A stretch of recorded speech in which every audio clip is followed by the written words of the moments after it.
जब उसका CT scan होता है तो जो कर्मी वहां पर उनको सीटी स्कैन करने के लिए ले जाता है वहीं उसका कपड़ा खोल देता है। आरती करेर परे 4 বছরের বাচ্চা মেয়ের সাথে রেপ হয়েছে, আর কলকাতাতে 9 বছরের একটা বাচ্চা মেয়েকে গোটা শরীরে একাধিক দুষ্কৃতী মিলে কামড়ে দিয়েছে। কেন?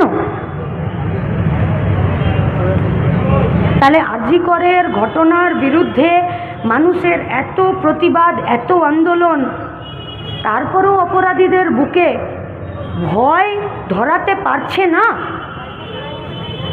কেন? তাহলে কি অপরাধীদেরকে বাঁচানোর জন্য কোই নিনজা গ্যাজেট পশ্চিমবঙ্গে ব্যবহৃত হচ্ছে? সেটা কি কি সেটা? আরজি কর কি শুধুই রেপ, শুধুই মার্ডার? দুর্নীতি নয়? আরজি করের মেডিকেল কলেজের প্রিন্সিপালের বিরুদ্ধে 1000 পাতার দুর্নীতির অভিযোগ ভিজিলেন্সে পড়ে পড়ে ধুলো খাচ্ছে ফাইলটা। দুবার ওকে ট্রান্সফার করা হয়েছে। কলেজের ছাত্রছাত্রীরা বলেছে এত ভালো প্রিন্সিপাল, এক অংশের গুটি কয়েক, একে আমরা যেতে দেব না। দ্বিতীয়বার ট্রান্সফার করেছে না প্রথমবার ট্রান্সফার করেছে, অন্য যিনি প্রিন্সিপাল আসবেন তাকে ওই ঘরটা বন্ধ করে দিয়েছে, তাকে জয়েন করতে দেয়নি। আরজি কর মেডিকেল কলেজের প্রিন্সিপাল তিনি নিরাপত্তা রক্ষী নিয়ে বাউন্সার নিয়ে ঘুরে বেড়ান, কেউ প্রশ্ন করেনি। যখন প্রশ্ন করেছে নিরাপত্তা রক্ষী বলছে আপনাকে আমি জবাব দিতে বাধ্য নই, আমাকে দিদি বলেছে। কে দিদি? বলেছে সিএম। যদি ওই ব্যক্তিটি মিথ্যা কথা বলছে তাহলে তো সিএম এর উচিত যে আমার ভাবমূর্তিতে তুমি কালিমা লিপ্ত করছো, আগে এই বেটাকে ধর।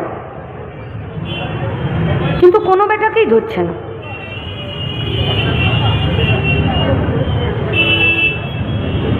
আমরা বিশ্বাস করি এবং আমরা ভরসা রাখছি, আস্থা রাখছি।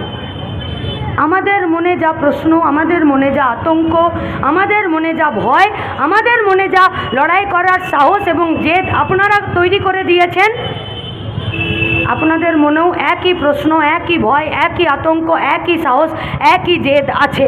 শুধু গোটা রাজ্যের প্রান্তিক সাধারণ খেটে খাওয়া মেহনতি মানুষ আপনাদের ওই সাহসকে রাস্তায় দেখতে চাইছে। সেই সাহসটা রাস্তায় দেখিয়ে দিন। মানুষ আর এর বেশি কিচ্ছু চায় না, কিচ্ছু চায় না মানুষ। ওরা চায়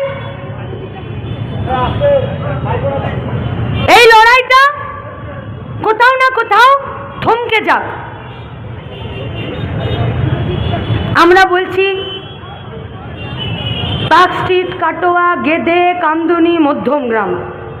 কামদুনিতে ছাত্রীটির ঠ্যাং চিরে দিয়েছিল, একই নৃশংসতা।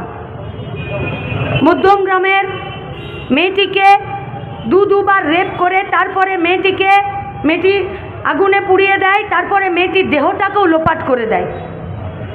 বানপুরের পুষ্পা ঠাকুরকে 3 দিন পর হাইড্রেনে খুঁজে পাওয়া যায়। পার্ক স্ট্রিটের সুজেট নিজের মুখটা ব্লার থেকে বের করে নিয়ে এসে বলে যে আমি ধর্ষিতা হয়েছি, আমার লজ্জা থাকার কথা নয়, যারা ধর্ষণ করেছে তাদের লজ্জা থাকার কথা, সামনে এসে প্রতিবাদ করেছে।